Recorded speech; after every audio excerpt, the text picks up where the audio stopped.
a very early adopter of QAP and have always been a proponent and a trailblazer in RIN integrity. Also, I wanted to introduce Lee Enterprises Consulting, who provides our RFS2 training and engineering services. They're also one of the lead consulting groups in renewable fuels. And then we also have Christensen Associates, a CPA accounting firm that works with us on our QAP program, provides expert advice and also attestation services. And PFL, that is a brokerage firm that provides assistance to producers that are our clients that need help with brokering their RINs.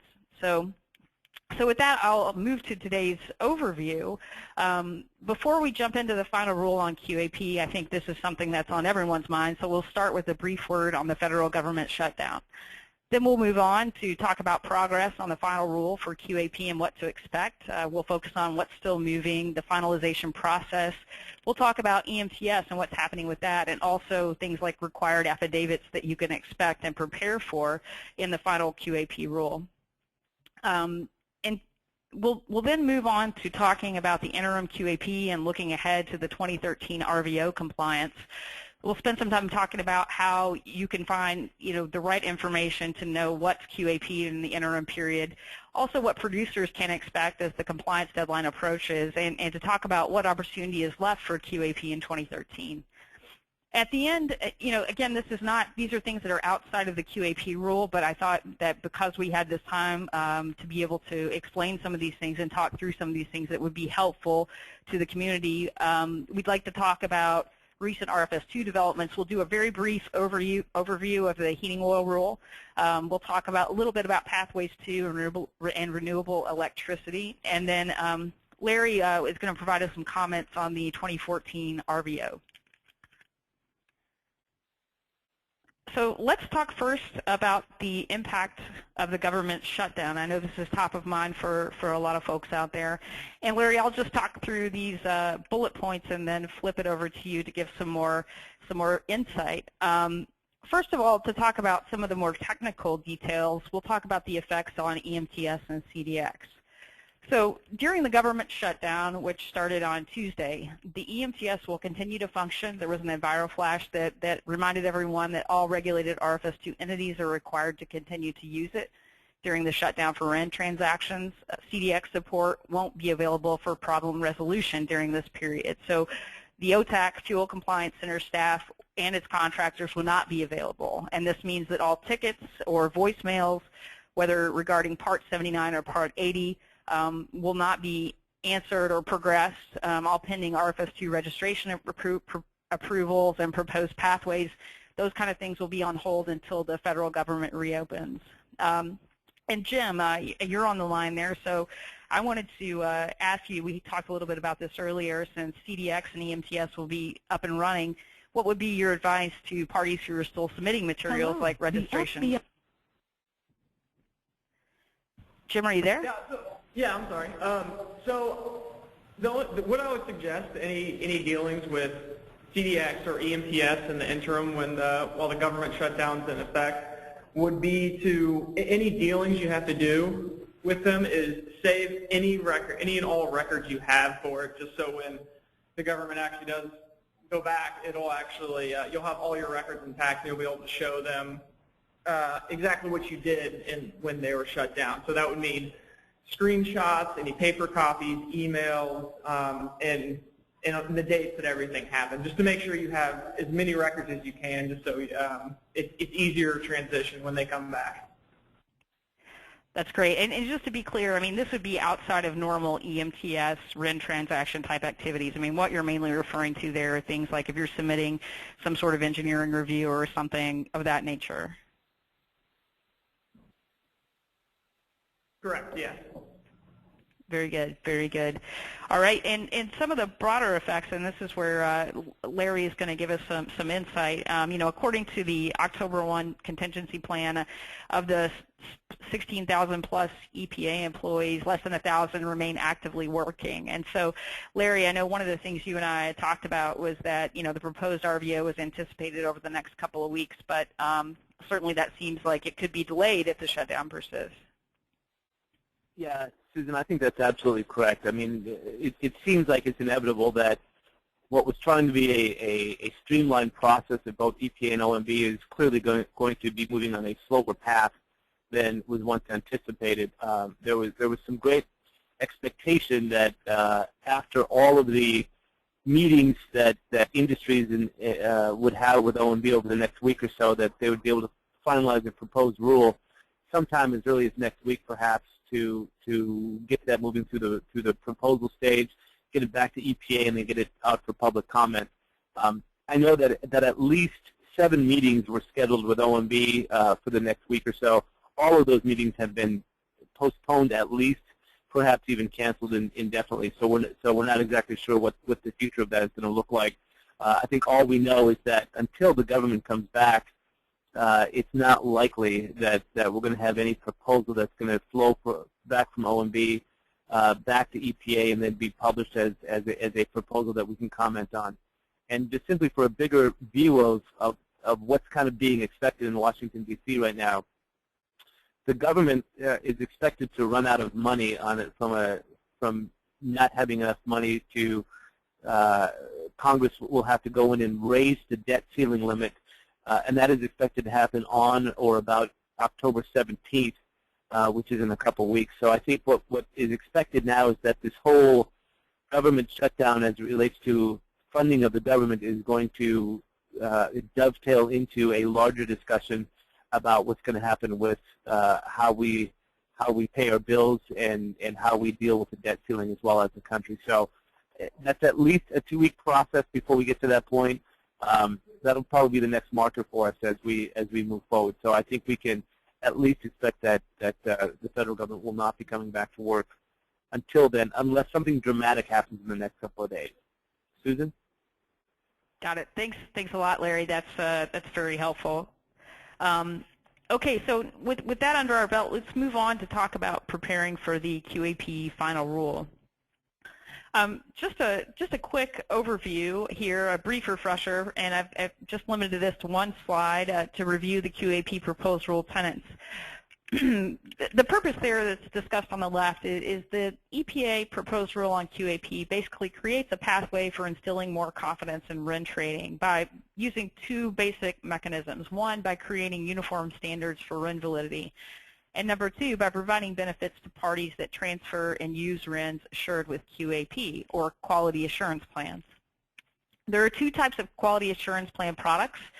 They're referred to in the chart here as A RINs and B RINs. And so the benefits and liabilities for RIN replacement are listed in the column on the left there. So let's go through those. First of all, if you have A RINs or B RINs, those both offer affirmative defense from civil liability. And that affirmative defense is for those parties that transfer, hold, or retire RINs.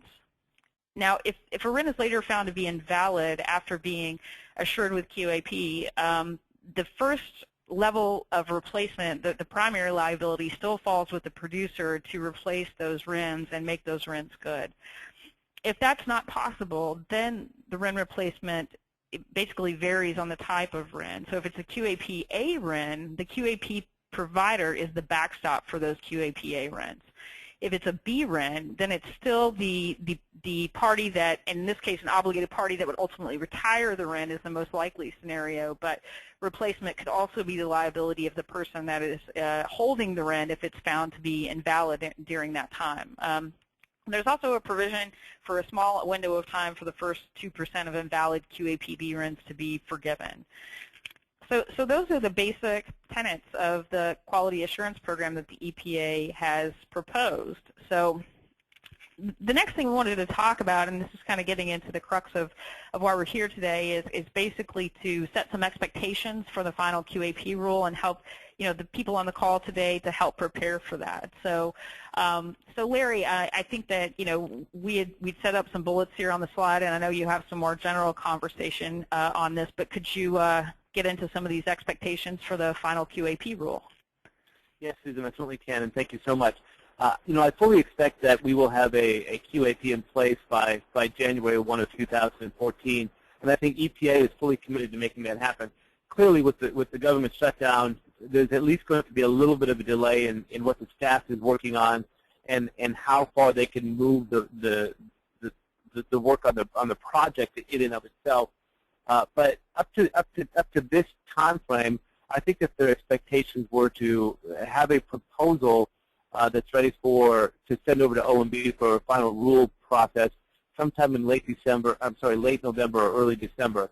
So that may be delayed a little bit, but it clearly is still feasible to try to get that done if this government shutdown is a short-term process.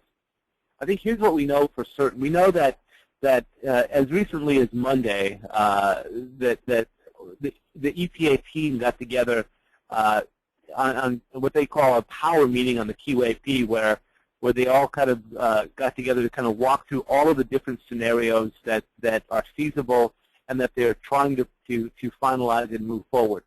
What they typically would do with that process is they would present a list of scenarios to the administrator of EPA to say, okay, here's option A, here's option B, here's option C.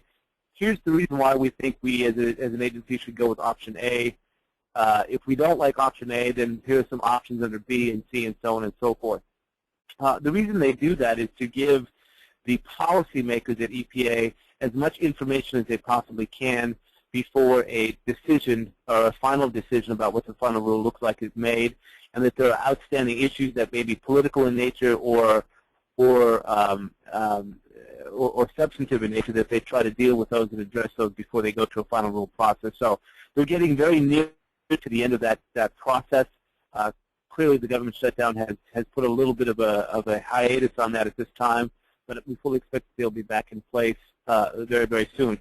I think from what we know, the two-tiered system of the A RIN and the B RIN appear to be still on the table for EPA. I mean, we've had a number of meetings with them in many different settings, and those issues seem to be very, very straightforward. So I don't know that we can get too far into what the rest of the expectations are, but I think it's very clear that the options of having an A RIN, a B RIN, or no affirmative defense at all are still on the table with EPA.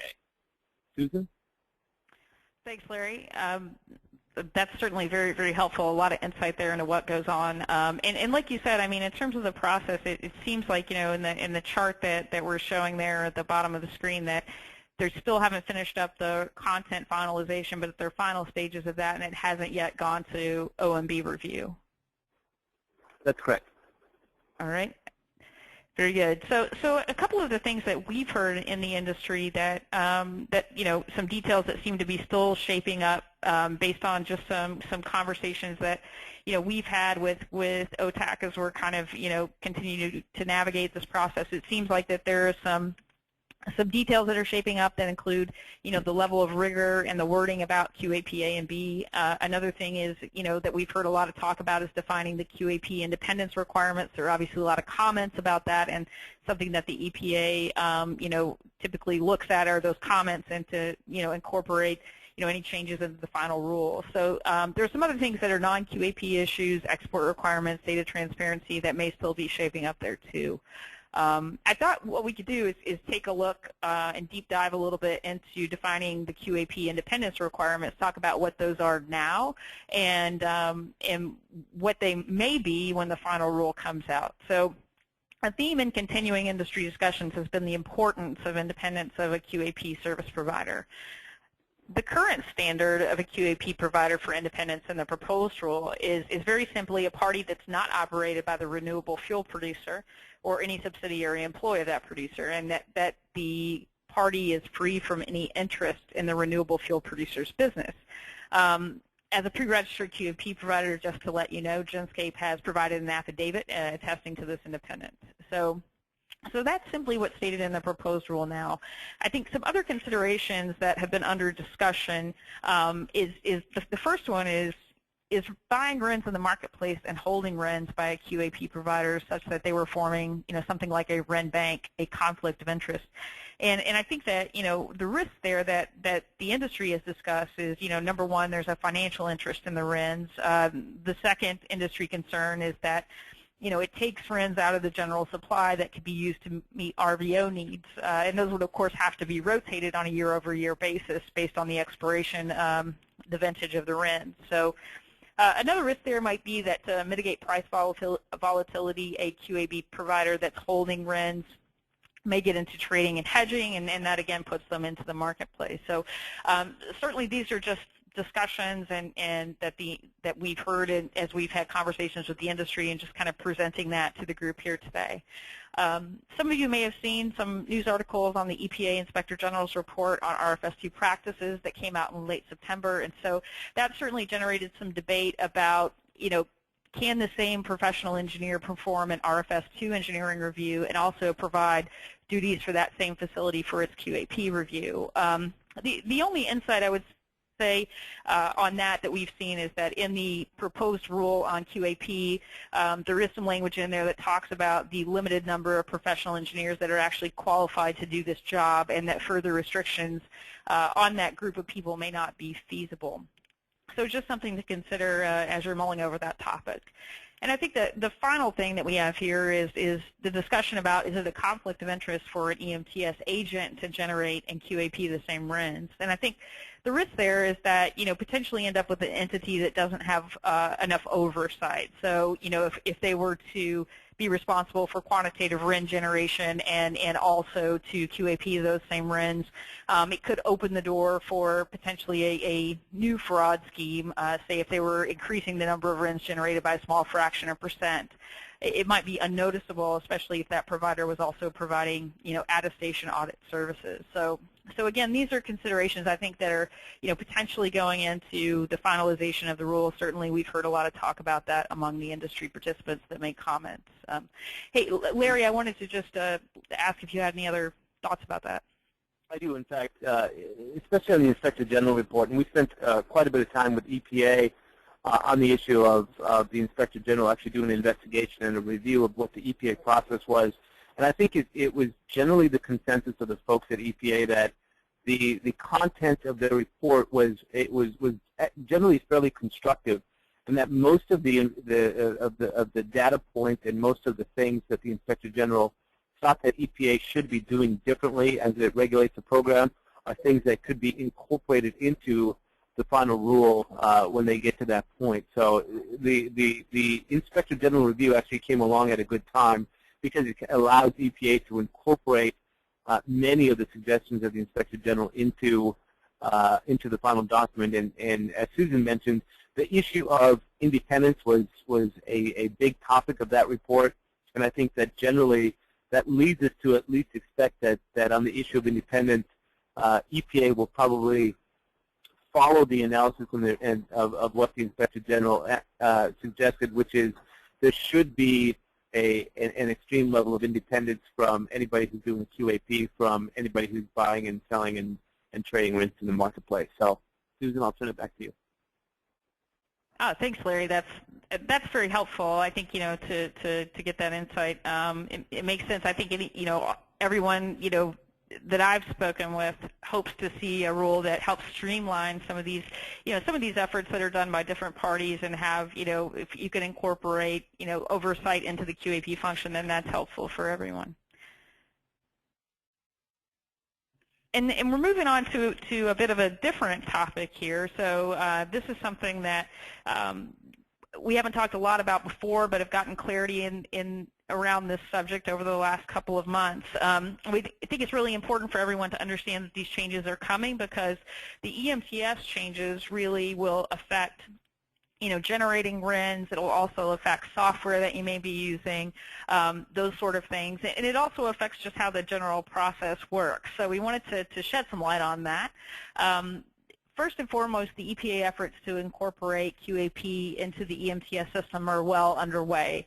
The QAP updates are planned to be included in the EMTS version 3.0, which is scheduled to deploy to production in December 2013, according to the latest EPA documents. So over the past 2 months, Jackie and Jim, who are on the phone today, have offered a variety of technical and overall feedback as the system is being developed. So Jim and Jackie, I thought I would turn it over to you at this point. We could talk a little bit about the additional information included on the batches here on the slide, and then talk a little bit about where this information is going to come from. So Jim, I'll let you kick it off. Sure, thanks. So for the new EMPS version, it was originally planned to be deployed in December of 2013. And actually they were also planning on testing the beta version of it this month. It definitely will get pushed back with the government shutdown for sure.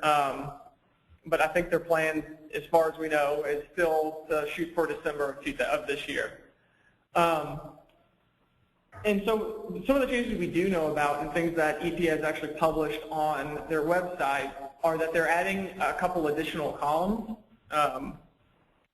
And some of it is, for example, they're going to add a QAP service type. They haven't really gone into detail whether it's the exact types or how they're going to be labeled, but that being there, we can kind of assume it's probably going to be a QAP A and QAP B or none. And then also, Jim, I'm sorry, I was just going to pull up that spreadsheet that was the sample as you're talking through this. Sure, that would be great. And then also another couple columns for the QAP provider and name and ID. So that will probably definitely be showing up in a lot of the reports that come out of EMPS, as well as it'll probably be added to the web interface at somewhere, and just we're not completely sure where exactly. So what Susan has up right now is an example of the monthly RIN generation report. And the highlighted yellow column is actually the QAP provider, or I'm sorry, the QAP type. But then, like I said, they haven't really given the exact IDs yet, so what they would be, so they just have it as TBD. And then if you could scroll to the right, I think, Susan, it should also show a couple columns with, and that's the QAP provider and QAP provider ID. So we know for sure that the QAP provider will be involved to some degree in this next version of the EMPS. Excellent. Yeah, I think that's those new things are going to be in there. I think another thing that we had talked about, the service type there, it should show whether it's QAP A or B or none, and again, how that's going to be represented exactly is still a little bit under debate. And it seemed like, though, that another thing that they're to note about, we showed one example there of a monthly report, but those columns will also appear in canceled trades, completed trades, expired trades, monthly reports, pending, all those sorts of things as well. We'd also talked some about where this information will come from, and we had some notes here on the slide. Jackie, did you just want to maybe run through those and talk a little bit about what the current plans are and what we expect to come out in December? Sure. So right now, I mean, like Susan was talking about, in the CDX, you're going to see the QAP provider name. So if you were with Genscape, you would see Genscape. Then per your services contract, you will see whether or not you're A or B, or if you have the option to fluctuate between A and B as well. And then, we're not certain of exactly how quickly the changes would be allowed within the EMPS in terms of what you're generating on A and B for that batch. And hopefully when your monthly reports are available, then you would also see what was generated for a producer within that monthly period, of how many A RINs, how many B RINs that would be available, or whether or not you were trading status quo. Got it. No, that's very helpful. I think, something that we had seen is that it seemed like that, initially that the QAP A and B assurance levels were kind of viewed to be a bit more static than what they're viewed now, kind of a semi-static data property for a producer. It seems like now that there is some implementation so that could be changed back and forth between A and B. However, it does seem like there's going to be some overhead required to do that. It seems like that you could expect no less than a 48-hour change period, and also that changing those things could, could include the involvement of the QAP provider and also a CDX change. That's correct. As Jackie noted. Yeah, okay, great. The other thing I think Jackie noted that's worth saying again is that, if you're a buying counterparty, you will be able to see whether the RINs are A or B or neither before accepting the transfer. It'll be included in pending trades or pending trade details. Any other thoughts, Jackie or Jim? None from me. Yeah, no, I think that pretty much covers it. Okay, great. So if you have any technical questions about this, please reach out to us and contact us, and we'd be glad to talk to you more about these things.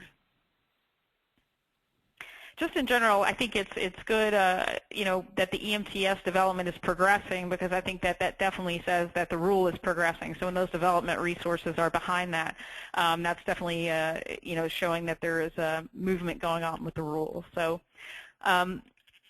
one of the last things I wanted to talk about the proposed rule and expectations is the new affidavit requirement. So a renewable fuel producer will be required to submit an affidavit to its QAP provider stating its intent to have the service provider conduct QAP. And I just wanted to note to everyone that this was at first something that was going to be required when the rule was final, but recently we've actually gotten the request from the EPA to collect these affidavits now for participating producers in the interim period. So I just wanted to make sure that everyone out there is aware, if you're in a QAP program and you haven't been approached yet, you should be receiving a request for an affidavit in the immediate future if it's not already been requested.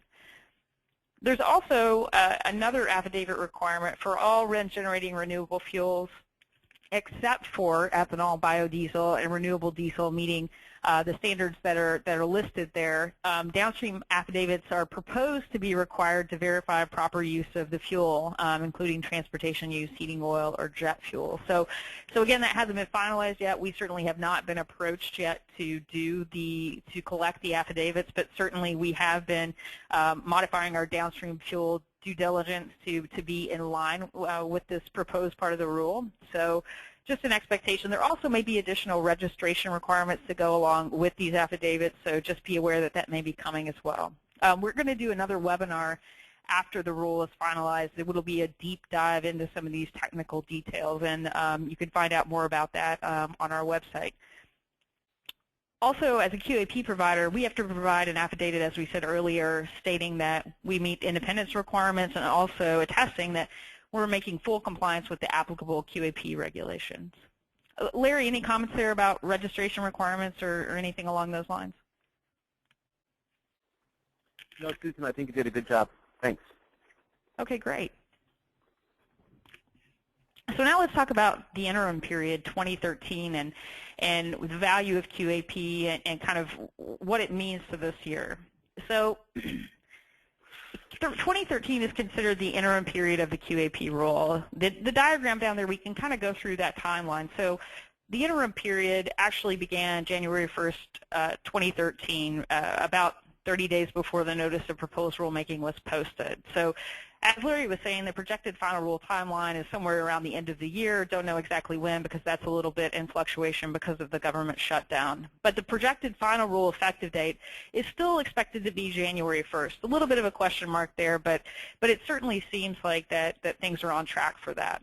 The RVO compliance deadline has been moved back by the EPA. So normally it would be into February. Now it's actually end of June. So there's a bit more time for those that have to deal with the RVO compliance to get that done for 6 months of the year. So although the rule is not currently final and won't take effect until it is final, the EPA has made some very clear interim provisions to foster market adoption of QAP in 2013. And basically the only way to assert affirmative defense and take advantage of backstop RINs for 2013 is by holding, transferring, or retiring RINs that have been through the interim QAP process. So if you're looking for certified 2013 RINs, one of the questions that we frequently get is, how do I know that the RINs I'm buying or holding are actually QAP RINs? So there's basically 2 steps to this process. The first step to this process is, number 1, get certification from the QAP service provider. And just a strong word of caution here. Without the EMTS 3.0 system to track A or B status right now, the buyer, really, we strongly recommend that you take these precautions. We've actually discovered a couple of instances where RIN sellers have inappropriately claimed to have QAP RINs or a specific QAP service type. So So we actually have 3 different mechanisms in place for RIN buyers to assure that the RINs they have are authentic Genscape QAP RINs. The first one is you can use our dashboard to look at a view of the producer and see what type of RINs they're assured for and what the beginning date of that assurance is. You can get a transferable certificate from Genscape. We issue these, and they may follow the RIN batches downstream, and they're issued on a per batch basis. And then during the compliance period, we're actually offering to our end user clients validation on demand, so that if you send us basically a spreadsheet or whatever you have from EMTS that shows the batches, then we can basically send you back what are A's, what are B's, and what are not currently QAP'd among that list based on Genscape's client base. Just to give you an idea, this is the dashboard view map, that the Genscape RIN Integrity Network dashboard that our end user clients see. There's a lot of functionality here. We have about 35 producers in our program now. We had 6 new contracts just signed in September alone. So we're also getting growing interest from the ethanol sector, both obligated parties, marketers. Both of those groups have approached us, and we're working with them to try to find some solutions that work for that part of the industry. Also wanted to mention that we have a public version of this dashboard available that has notifications, news events that are relevant, mainly operational news events, that are traceable back to the applicable facility, so that you can use this for research, you can use it for procurement, you can use it for compliance. We do a very rigorous job of scrubbing this to include only active facilities. We also review the EMTS approved list on a weekly basis and include changes to that on the notifications on the dashboard. If you click on a particular facility, and I've chosen one of the trailblazing clients, Thumb Bioenergy, you can immediately see which QAP RINs they're assured for. Here, Thumb has QAP RINs. It shows you the first assured production date and gives you option to find out more details about that. So this is kind of the first line of being able to look and get that assurance. And then we also, like I said, issue the certificates. And then a third piece, basically being able to check with us during the compliance period. If you're looking to retire RINs, we'll validate your list and tell you what are A, B, and neither for Genscape clients. So the second step is, once you get verification that producer is working with the QAP provider, the other thing that you want to do as part of the due diligence is check that the QAP provider is actually registered on the EPA website as a QAP provider. And I've provided a link there, but basically you'll see, if you check out the EPA website, information to inspect includes the pathway, the RIN type, whether it's A or B, and also the domain, whether it's US or foreign. So Larry, I've talked, been through several of these slides here about authenticity and certification. I didn't know if you had any additional thoughts there. Yeah, I do. Thanks, Susan. I think it's important that in our industry specifically, we need to really be cautious and sure of what we're doing and what we're not doing.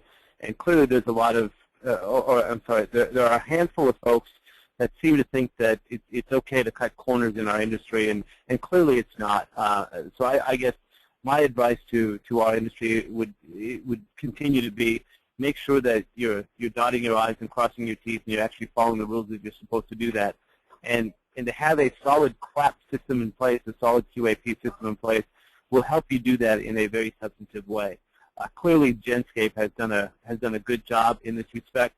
It's a little bit amazing that we actually have some folks in the industry who are claiming to have QAP RINs that haven't even gone through the system yet, or any system yet at this point as well. So we just really need to continue to do our due diligence as an industry, and we need to make sure that we're following all the rules that we're supposed to do it. So I actually applaud Genscape for the process that they've gone through and the specificities they have to ensure obligated parties that the RINs that they are working on are valid. So it's a solid step in the right direction. Well, thanks, Larry. Certainly appreciate that. Currently, Genscape has contracts to provide QAP assurance for about 100 million A RINs and also about 100 million B RINs now on an annualized basis. So we've definitely seen a step up in the industry starting to participate in these in the QAP program, and certainly applaud the industry for making that move. So what can producers expect during the compliance period? And I guess by that I mean the period between January 1st and June 30th, where obligated parties are working to retire RINs into the EPA through EMTS. And so kind of where things are right now with obligated parties in the industry is that there are some obligated parties that are awaiting the final rule before adopting a commercial policy on QAP. And so I think some of those producers out there are probably used to getting audit requests during this period, and I think that will certainly be the case between January and June of this year. For producer clients that are already enrolled in QAP, Genscape typically satisfies these audit requests by providing the needed information directly to obligated parties. In other words, we've already done a baseline audit. We're doing an ongoing on-site audit with our monitoring system, and can usually circumvent the multiple audit burden on producers. So this certainly can be something of benefit for producers that are part of a QAP program, and I think that can help reduce that burden of multiple audits between January and June. And just as we're talking to the industry, some comments about the compliance period. I think we've seen increasing concerns about fraud with D6 RINs because the value had gone up, and there was kind of a huge jump in the value of D6 RINs, and not as much light shined on potential for fraud in that part of the industry. But certainly we were getting some feedback from buyers and obligated parties that there was some struggle on how to potentially verify those high-valued RINs, and the likelihood of fraud was actually perceived as higher by some obligated parties just because of the sheer volume and the amount of money that's involved there. So there are also some obligated parties that tend to think that there's going to be a limited supply of QAP RINs. People during these compliance periods are going to start, as they're going through this process, really to want those RINs. And there's going to be a limited supply of, those verified RINs during that period. Larry, what are you hearing in the industry? Kind of what are your thoughts on that? Susan, I think very simply, because of the volatility in the federal government and the regulatory side of this, so there's not a whole lot of certainty about what's going to happen in 2014, what's going to happen from a legislative point of view, any of those types of things. So the certainty of what the expectations are and the ability of individual companies to try to plan for the next 6 months really makes it difficult for folks to determine whether or not they're going to have enough RINs, they're going to have enough verified RINs in the marketplace, and what have you. So I think it's really, really important to try to get on top of this stuff as early as we possibly can. It's early October. We've got a few months left in this year, 9 months left before compliance is due for 2013. So it's just very, very important for everybody to kind of get into the game as soon as they possibly can, because at the end of the day, you're going to have verifiable RINs that you submit to EPA. And at this point, because nobody knows what's going to happen from a regulatory perspective, it's really, really difficult to plan far enough ahead. So my comments to everybody is try to do as much as you can, as early as you can, so that you can be assured that by the time those new requirements come out and the new program is in place, you are 90% of the way to where you need to be by the time we get to the end of this year. Susan? I think that's a great insight, Larry. Appreciate that. So, I mean, this begs the question, is it still possible to get QAP assurance for 2013? I mean, we're already in October.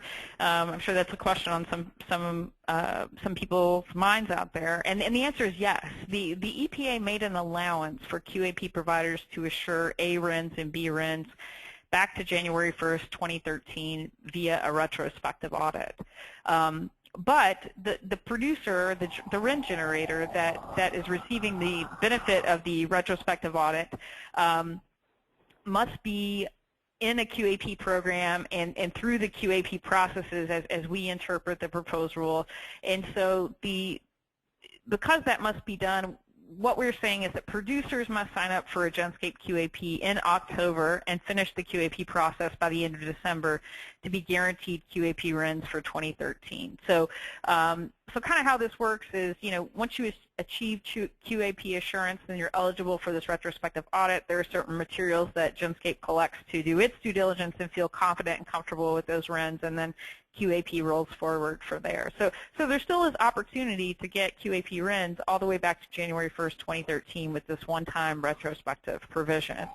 Just to give you an idea, Genscape of a typical implementation timetable for a facility that's already registered with RFS2.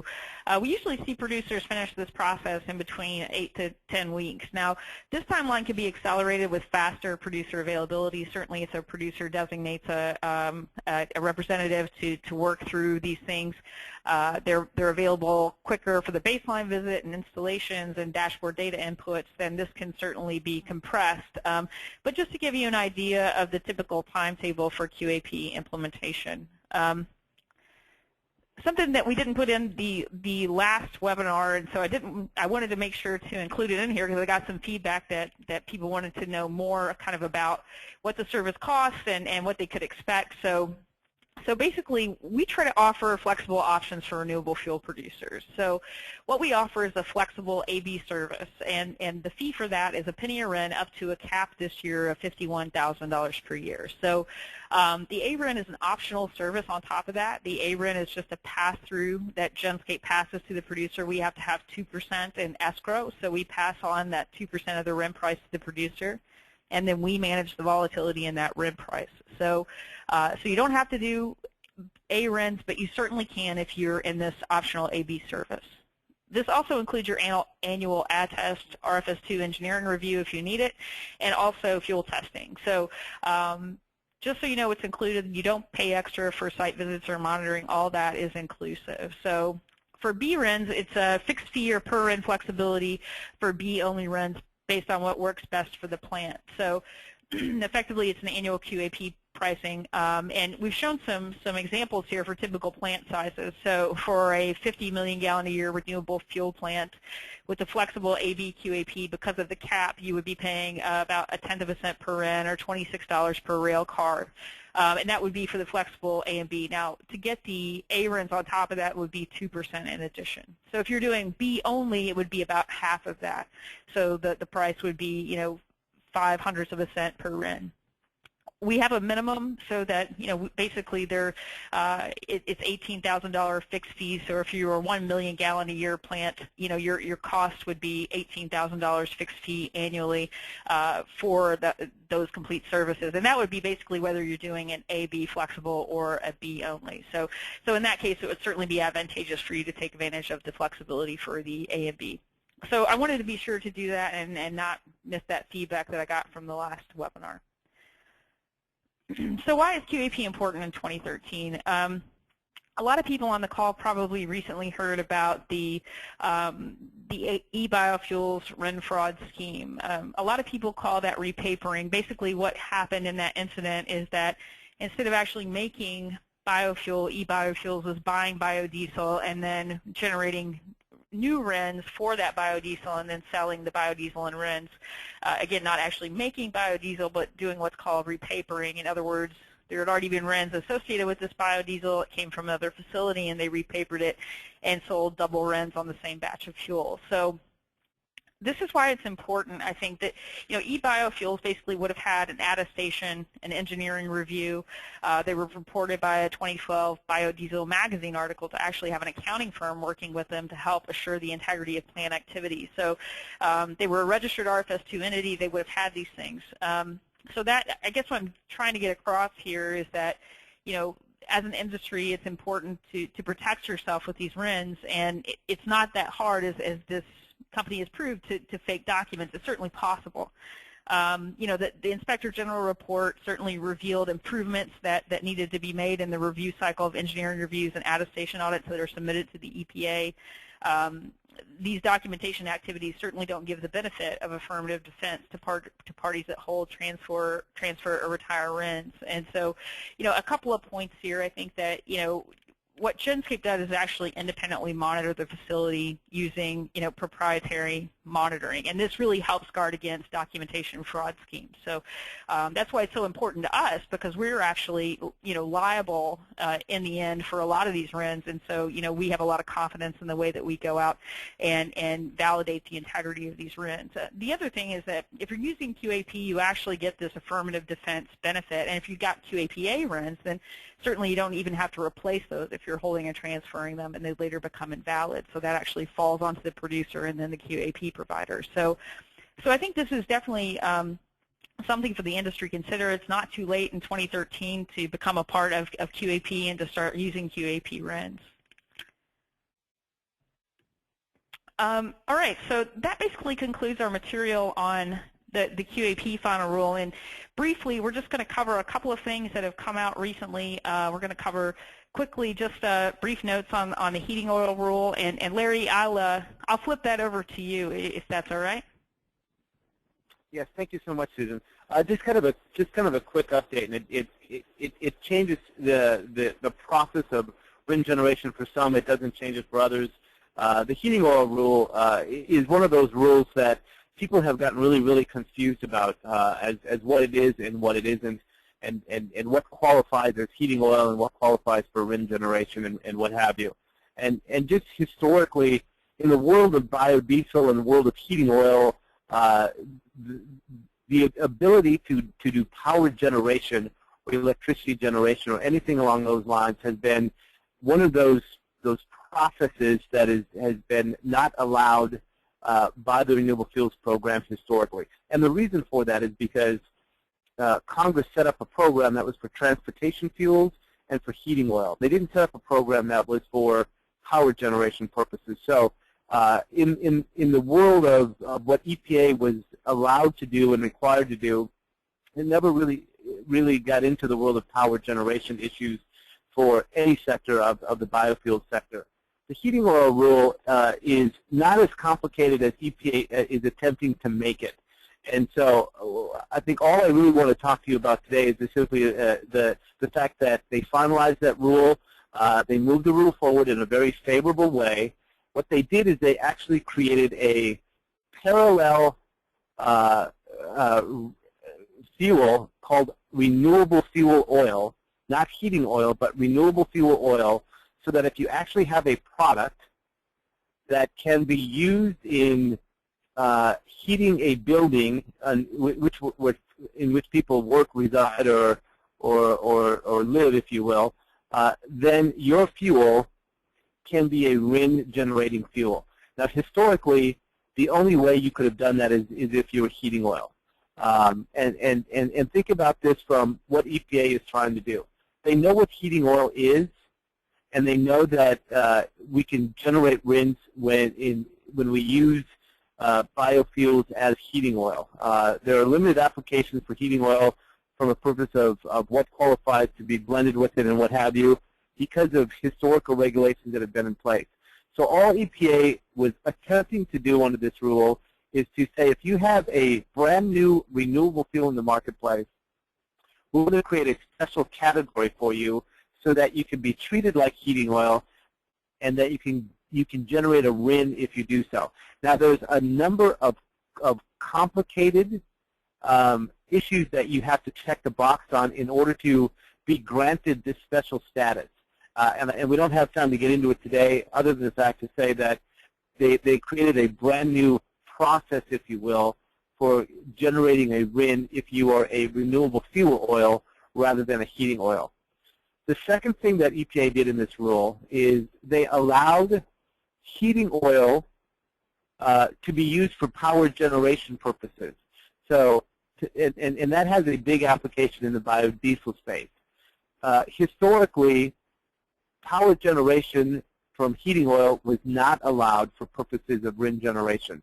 Today, after this rule became final, largely based on a lot of the work that the National Biodiesel Board completed with EPA, the EPA updated its position on heating oil that is made from biodiesel and whether or not that can be used for power generation purposes. The short answer is that it can. The long answer is that it's not as easy as just saying, okay, I've got 5 of these, so I'm going to use it for power generation. That doesn't really work. But there's a process, again, that EPA created that allows that to happen. The National Biodiesel Board is actually actually putting together a more constructive and intensive member notice about that heating oil rule out to its membership in the next 2 or 3 days. And once that's completed and finalized, we were actually going to try to make sure that we had EPA take a look at it and approve it before we sent it out. But because of the government shutdown, that's absolutely just not going to be able to happen. So just kind of stay tuned, if you will, a little bit on the additional heating oil information that's going to be available. But you know, there's 2 things. Number one, if you have a renewable fuel that heats buildings and homes, it generally should be able to qualify as a renewable fuel oil and generate RINs. And number 2, heating oil from biodiesel can also be used for power generation purposes. Those are the 2 takeaways. And if you have additional questions on it, which some of you will have, then by email or phone call, contact me over at the National Biodiesel Board, and we'll try to get you as much information as we can. But I'd ask for you to wait until after we finalize the member notice that we're trying to get out in the next couple of days or so. Susan, I'm going to turn it back to you. Thanks, Larry. I appreciate that, and I think that boils it down and certainly helps to understand the basic constructs of what was written in somewhat of a complex form. So also wanted to mention that, you know, Genscape clients and those that are prospective Genscape clients, certainly we're in the weeds on this too, and getting into the details, and you know, as a RIN verifier, certainly understanding the finer points of this rule. So you know, I would certainly advise you know, those of you that are MBB members, certainly reading this the paper that MBB is sending out, and then also our clients, if you have questions, or prospective clients, if you have questions, please reach out to us, and we're certainly happy to talk more. I did notice, Larry, a question came through, and I know we're doing questions at the end, but this one is specifically about the new heating oil definition. So do you have a feel for what the impact of this new heating oil definition will be on RIN generation in quantitative terms? Thanks, Susan. That's a very good question. Not necessarily. I know that we do power generation in a handful of different areas. For example, you know, we do power generation for baseball stadiums. We do power generation for national parks, for those types of things. So the volumes are not huge, and we've dealt with this issue kind of historically over the last 2 or 3 years with EPA. So I think that from a volume perspective, we're probably, you know, less than the 100 million gallon range in total. But to those companies that are doing it, or that have an opportunity to do something in the power generation space, which is available to them, it's pretty meaningful on a small scale to some folks. And actually on a large scale, I know of a couple cases on a larger scale where it's pretty important to a couple of companies as well. So I think from a gallon and a RIN generation point of view, it's not a really big number, but I think from an individual company point of view, it could be very important.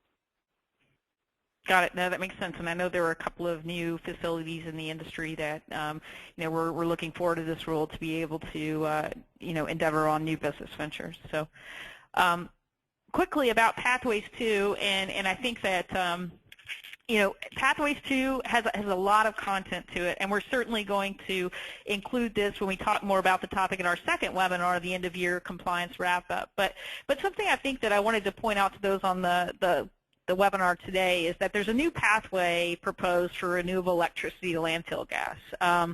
That rule proposes that electricity must be used as transportation fuel. I think there's still a lot of debate going on about what qualifies for transportation fuel. But I wanted to talk a little bit about the impact. Based on, you know, some of the estimations that Genscape has done using the 2012 EIA capacity figures for landfills that are generating electricity, if you look at that at a 50% capacity utilization rate, assuming that the demand can be matched to the supply in an appropriate way, you're looking at, you know, potentially 400 million RINs that could be generated based on the supply. So kind of why does that matter? I think that, you know, based on the Pathways 2 proposed rule, these could qualify as D3 or D7 RINs as long as certain requirements are met. So I think that, you know, it could have an impact on the availability of advanced RINs in the marketplace. Larry, I know that you and I haven't talked talked a lot about that, but if you have any other things to add there, certainly please chime in. No, Susan, I think you did a good job.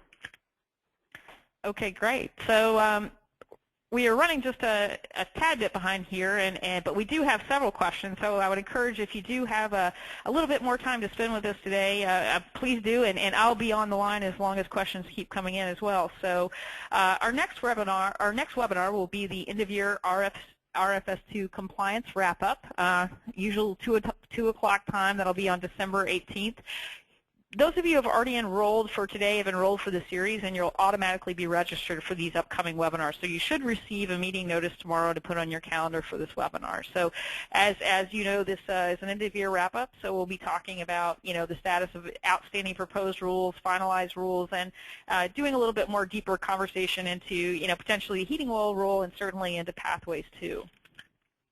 Also wanted to ask everybody, there's going to be a survey at the end here, so we would certainly appreciate your feedback, how we can make this better.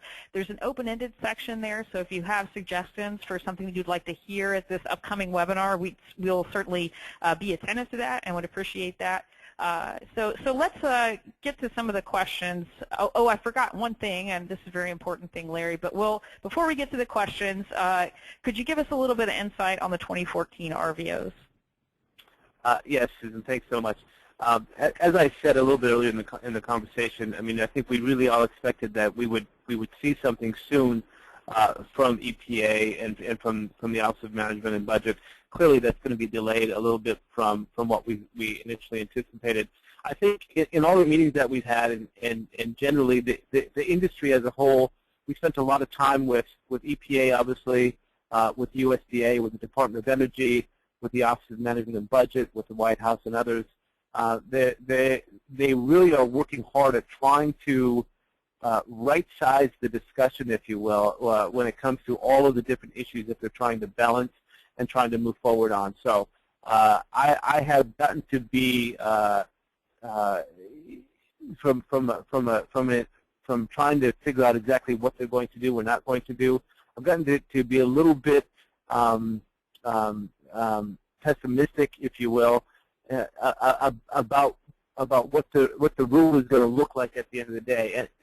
And I don't say that in terms of that I think we're going to be dissatisfied with it, but I think that from a biofuels perspective, there's always great expectations about what the renewable fuels program is going to do and what it's going to look like and what have you.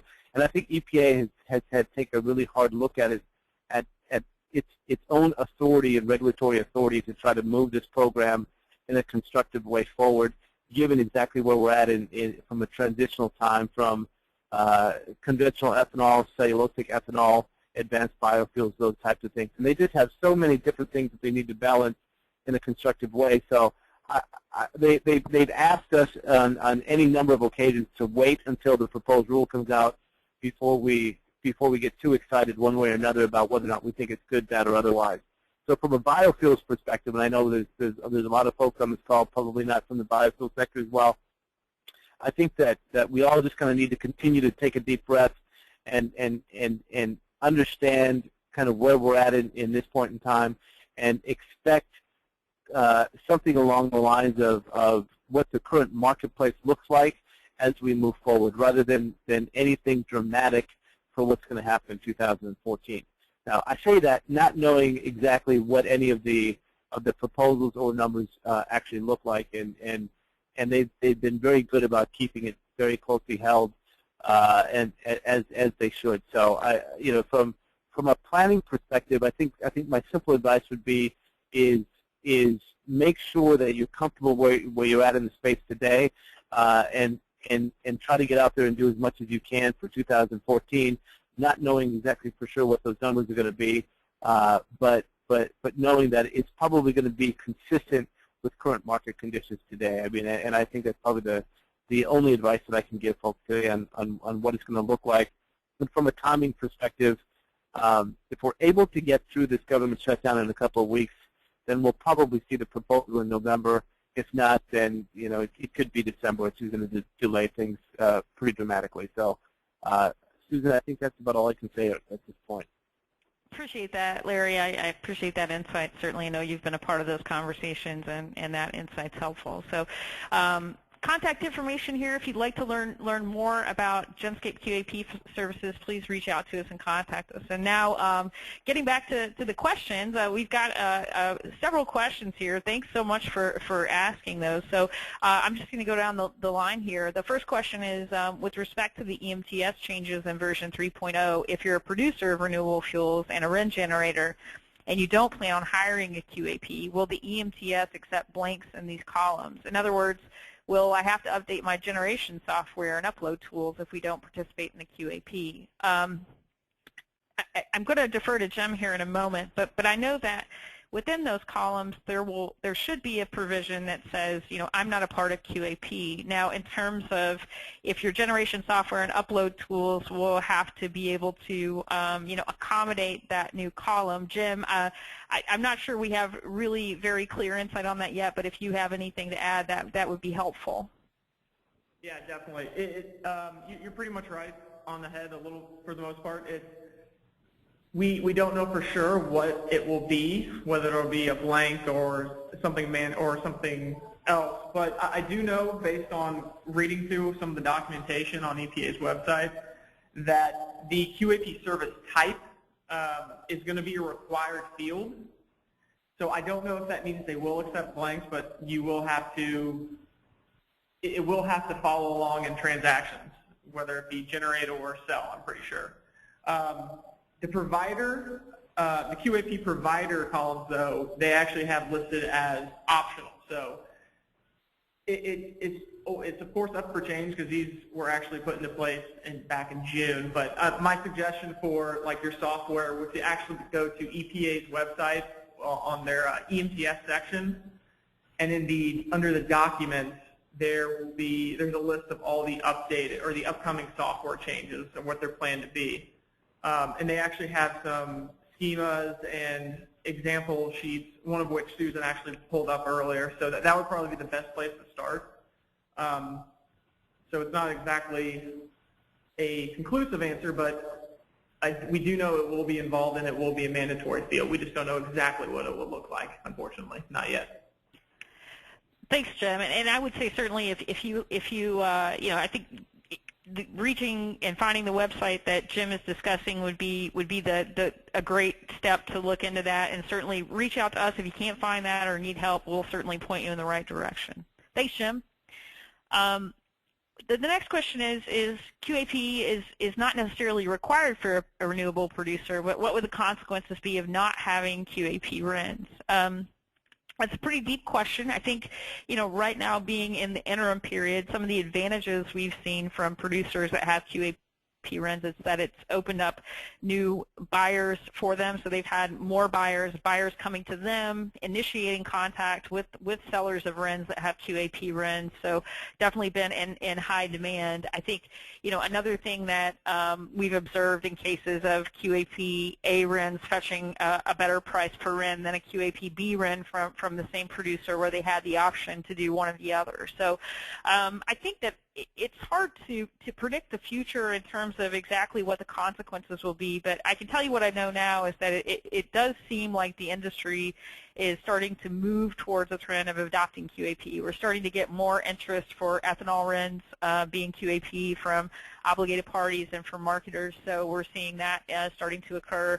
I think, you know, we've seen a lot of interest from the biodiesel industry and renewable diesel industry, and starting to get, you know, interest from other segments as well, cellulosic producers, biomethane, renewable electricity. So it feels like the industry is going to move towards some sort of commercial policy of adoption. Now, that's probably going to change on a counterparty by counterparty basis, so I don't expect that to be fully consistent across the industry. So my suggestion is, if you have a set of counterparties that you're working with, I'm kind of giving you some general picture of the feedback that we get, but talk to your counterparties and see what they're expecting and kind of stay in step with them. I think that, you know, that's the best preparation that you can do at this point in time.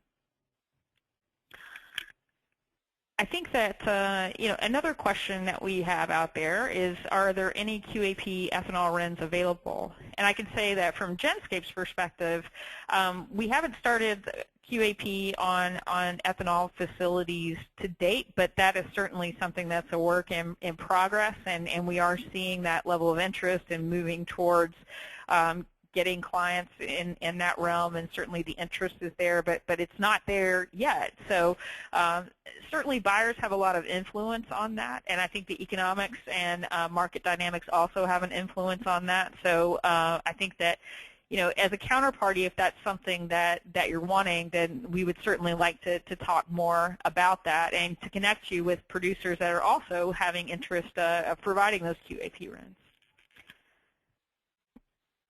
Another question out there is that there appears, it appears like with the QAPA and QAPB RINs that there will be likely a two-tier value or price for RINs, and is that what is expected?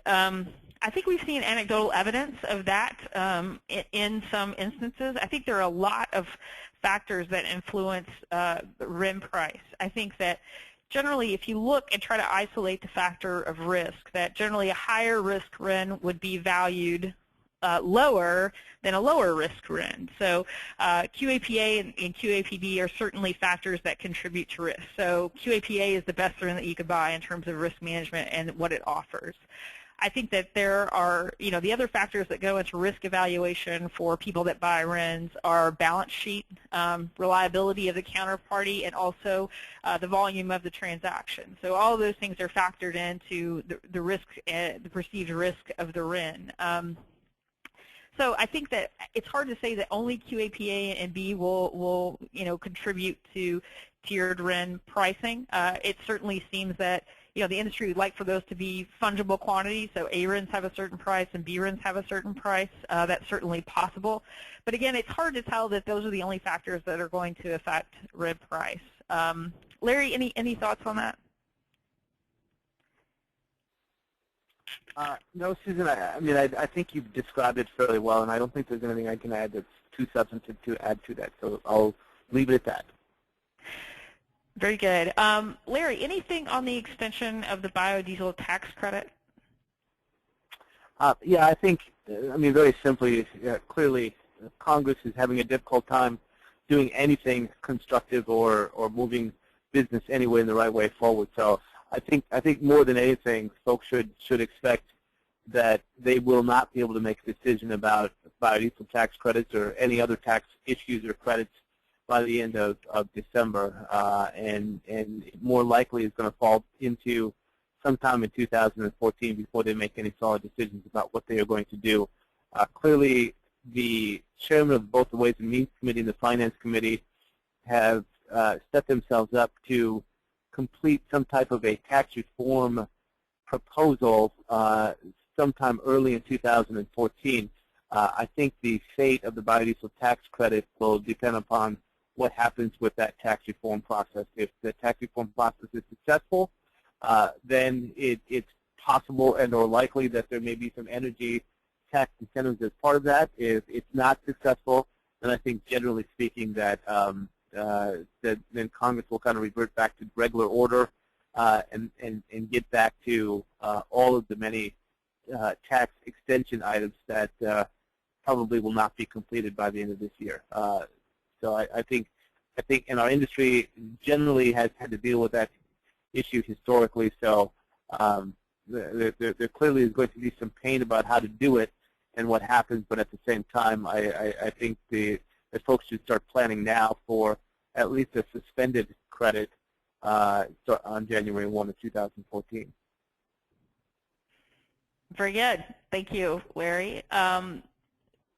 One of the questions that's on here, and I flip back to the slide, is to talk about, someone asked, what does QAP stand for and what does QAP mean? And first of all, my apologies for being a little presumptuous with the acronyms here. So, we've been through this a lot. Sometimes, we forget to back up and talk through some of these things. So certainly appreciate the question.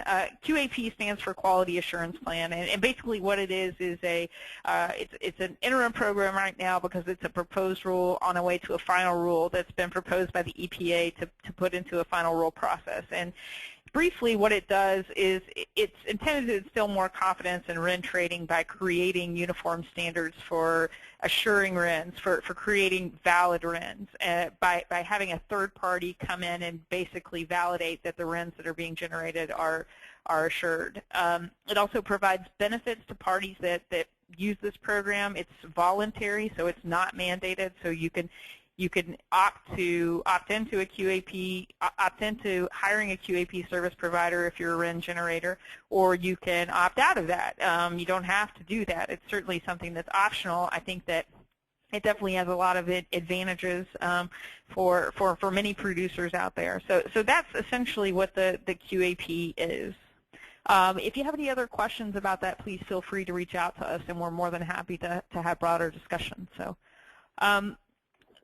This next question here is on, I really like this question because it's a really excellent point. All the questions have been very good, but this one is certainly something that's a timely topic. So the question is basically, since electricity as a transportation fuel doesn't include electric trains, light rails, people movers, that's really limits the end use. So 400 million RINs seems very high for EVs to use, especially since 22.6 kilowatt hours equals 1 RIN, which means 9 billion kilowatt hours used by EVs is unrealistic unless you have different insight into the end-use demand for the electricity. And that's exactly it. I think, right now, I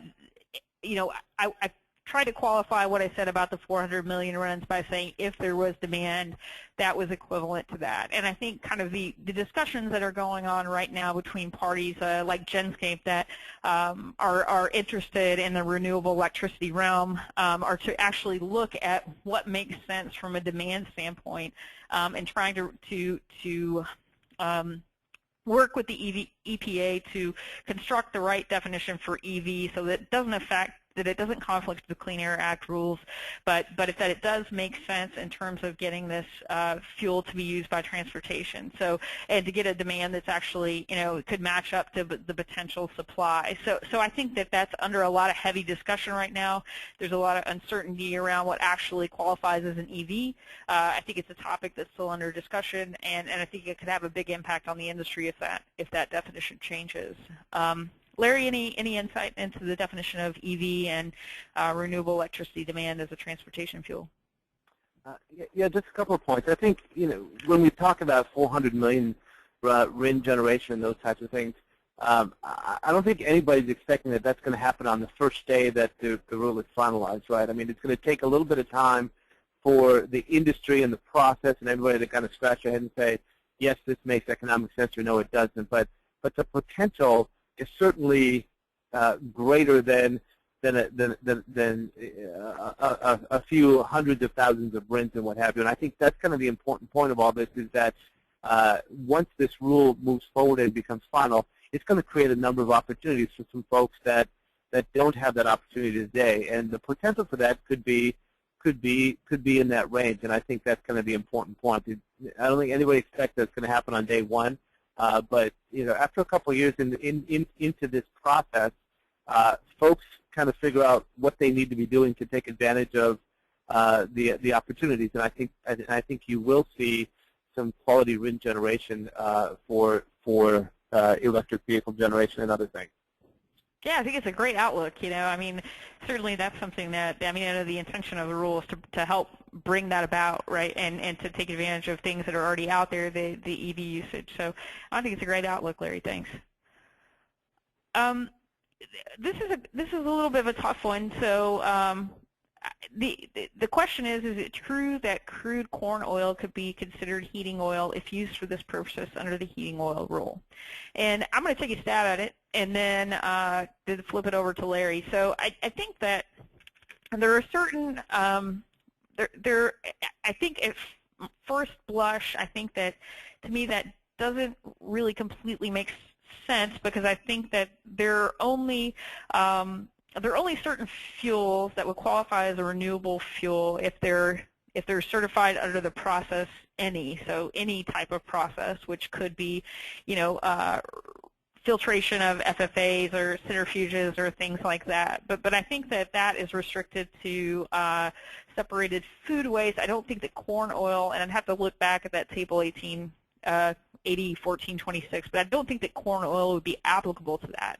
And so therefore I don't think that would qualify for RIN generation. Now, if it wasn't for RIN generation, then if you had a substance that was blended in, let's say, that had a Part 79 registration, and you could blend it 5% into another fuel, then, you know, and that met the standard of heating oil through ASTM 975 or 396, then technically that substance, you know, could be qualified chemically as heating oil. But again, I don't think that that would qualify for RIN generation. And that's just me, you know, kind of working this out as I'm talking through it here. Larry, any thoughts on that? Yeah, and I'll just try to make it really simple. If you have a fuel, crude corn oil or anything else, I mean, it could be, you know, any product that has been approved by EPA as a renewable fuel. That's part one. You have to have a product that's been approved by EPA as a renewable fuel. And then part two is, can this renewable fuel, can I use it to heat a building or a place where people are working, residing, or doing something else? And if I possibly can do that, then I have to go talk to that entity, make sure that they can use my fuel in their boiler, whatever their system of heat generation is, and that I have a contract with them directly that shows that I can make that happen. And so all EPA is trying to do here, and folks really try to make it a lot more difficult than it really is they're trying to create an opportunity for folks to generate a RIN on a renewable fuel that can be used to heat a building. And if crude corn oil has a pathway that says it's a renewable fuel, and if crude corn oil can heat a building directly, and you have a contract with that entity and an affidavit that says that's exactly what it's going to be used for, then potentially crude corn oil could be a renewable fuel oil at some point. But it's not as simple as just saying, yes, can crude corn oil do it or not? Any fuel that's been approved by the EPA can potentially qualify as a renewable fuel oil. Except that in order to do that, anybody who is trying to fit through that little part of the rule that EPA is just saying you can do it has to go through its own process to make sure that it actually can be used as a fuel oil and that it's heating a building in which people are working or residing, if you will. So it's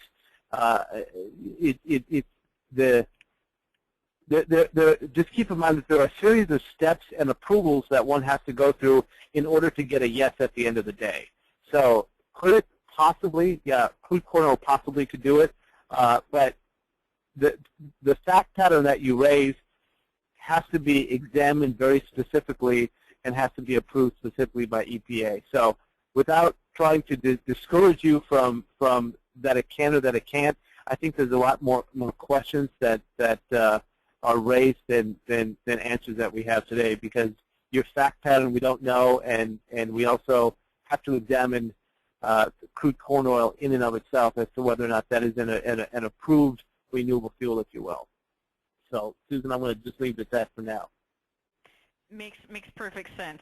Yeah, and certainly if you have any additional questions, please reach out to us and we can go into it in more depth on a one-on-one call. So another question, and this is kind of interesting because we did take a very cursory view of what's qualified as heating oil and didn't get into some of the more detailed definitions of 80.2 CCC or the new additional definition. So Larry, the question is that can then biogas, i.e. landfill gas, be used and classified as a heating oil and generate RINs from heating a building? And I think we understand the general process that you were talking about, and very well put, by the way, that a heating oil would have to go through. But biogas, there are also other qualifications that a fuel oil or heating oil must meet. Is that correct in terms of being liquid and having a property at certain atmospheric temperatures?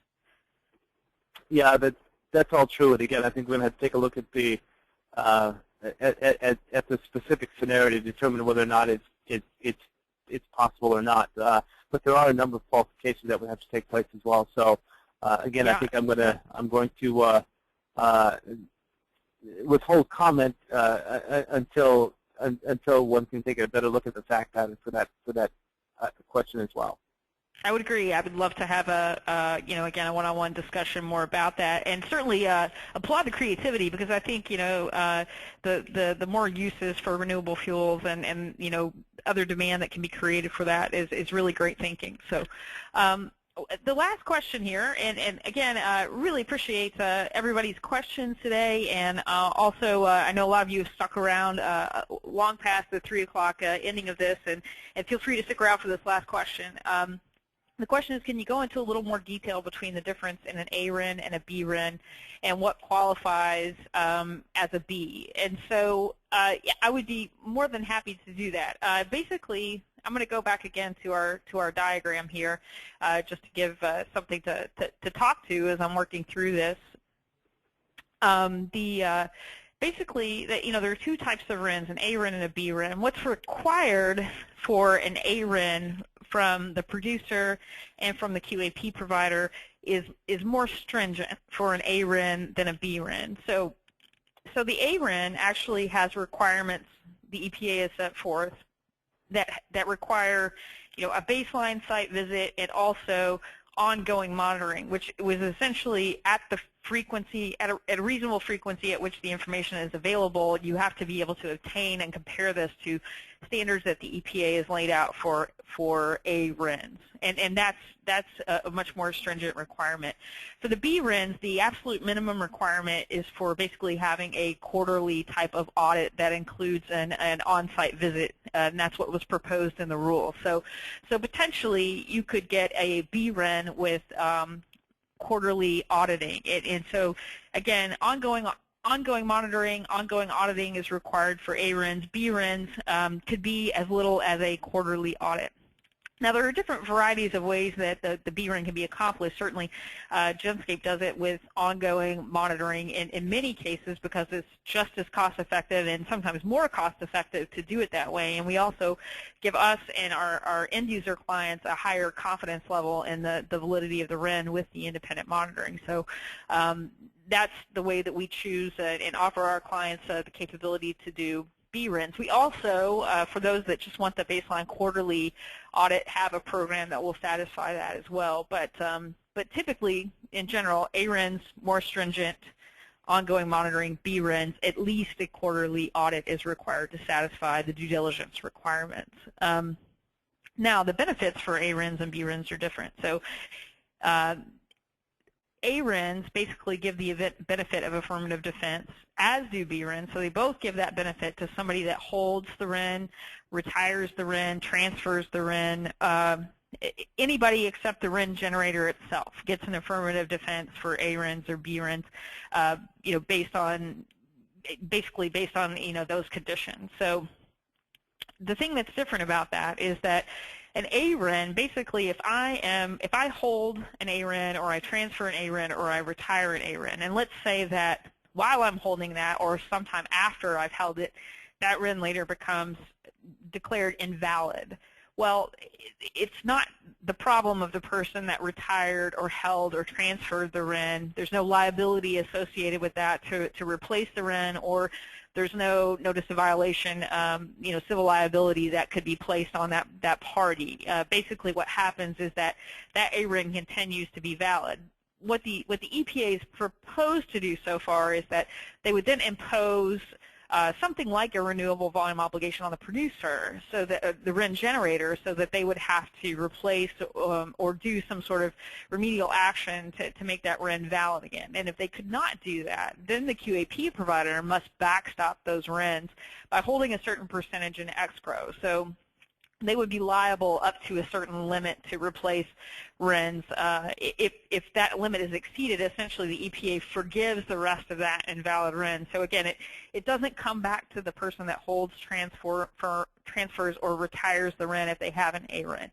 If it's a B RIN, again, the first obligation is with the producer to make that valid. However, if the producer cannot make that valid, then it's up to the person that holds, transfers, or retires that RIN to replace it with a valid RIN for their party or for a renewable volume obligation. So again, there is a limited provision in the proposed rule that said that the first 2% of a valid QAP RINs would be forgiven. But the other thing is that, for a QAP provider to have that replacement, they have to have, basically something in escrow or another financial or other mechanism of being able to backstop those RINs. So for a QAP provider, that's the big difference between a QAPA and a QAPB RIN.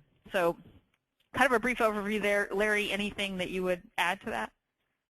No, Susan, you did a good job. Thanks. All right, great. Well, Larry, thank you so much for being a part of the webinar today and being our guest speaker. Certainly appreciate that, and your commentary, as always, I think is very beneficial to everybody on today. So thanks so much for being a part. I want to thank also Jackie. Oh, go ahead.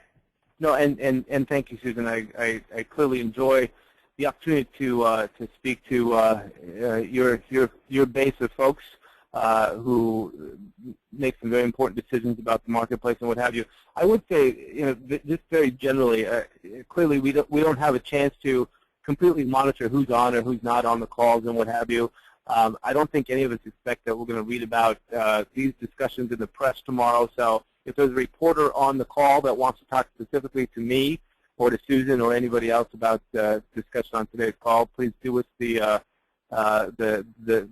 benefit of talking to us directly about things before you write stories about what we discussed today. So I'll just throw that in as a note of caution to all of us, so that in order for these calls to be effective, we have to have some level of integrity about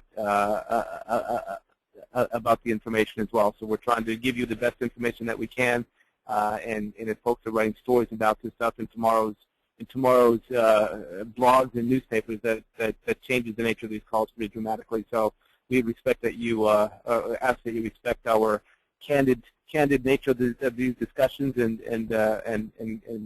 and talk to us directly if you want to use our information for something else. Susan? Great point, Larry. Yeah, absolutely. Thank you. And certainly we would welcome, a call from any member of the press corps out there, and would appreciate, we understand and appreciate your job and what you do for the industry, and would be very supportive of that. So please feel free to reach out. Again, we'll see everybody at the next webinar, the end-of-year RFIS 2 compliance wrap-up. Thanks to Jim Van Hoff and Jackie Cassidy for their contributions today, and thanks again for everybody that made time today for this industry webinar. We certainly appreciate your participation and questions, and look forward to gathering again in December. So have a great day, everyone, and we'll close it out here.